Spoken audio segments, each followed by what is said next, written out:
তো নতুন একটা ভিডিওর সাথে আজকে সকালটা শুরু করছি। আজকে হচ্ছে 15ই আগস্ট। আমরা চলে এসেছি, স্কুল থেকে চলে এসেছি, এসে রান্নাবান্না বসিয়েছি। রান্নাবান্না শুরু হয়ে গেছে। আমি এখন লাউ কাটছি, লাউ ঘন্ট করব আর চিচিঙ্গা ভাজা করব। দেখি কি করা যায়। একটা ডাল বসিয়েছি। তো আপনারা সবাই অবশ্যই ভালো আছেন? নিশ্চয়ই ভালো আছে, অবশ্যই বলছি। আর এইদিকে স্কুল থেকে দিয়েছে কি বিস্কুট দিয়েছে, তাই এখন মানে তারপরে জল দিলাম। বৈজ্ঞানিক রাতুল মাস্টারের মেয়ে তো, তাই বিস্কুটটাকে মিক্সচারের মধ্যে গুঁড়ো করে খেতে হবে, দাঁত নেই একটাও।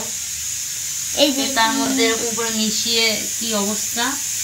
এক একটা কাজ করে মাথাটা গরম হয়ে যায়, খুব গরম, দুটোর উপরেই গরম হয়ে যায়। যে এই কাজটা করে আর যে এই কাজগুলোতে সাই দেয়। তো তাই এখন রান্নাবান্নাগুলো করব। আপনাদের রান্নাবান্না হয়ে গেছে তো কমেন্ট করে বলবেন অবশ্যই। তো আজকে ভিডিওটাই কি বলবো, কিছুই বলার নেই। মাথাটা গরম হয়ে রয়েছে তো, কি বলতে কি বলবো তার ঠিক নেই। বলে দাও যে ভাত খেয়ে নেন তাড়াতাড়ি। আর আপনাদের যদি সকালের খাবারটা না খেয়ে থাকেন এখনো পর্যন্ত, অবশ্যই খেয়ে নেন। দুপুরে খেতে দেরি আছে এখন অনেক। তো সকালের টিফিনটা করে নেন। ঠিক আছে বন্ধুরা, টাটা।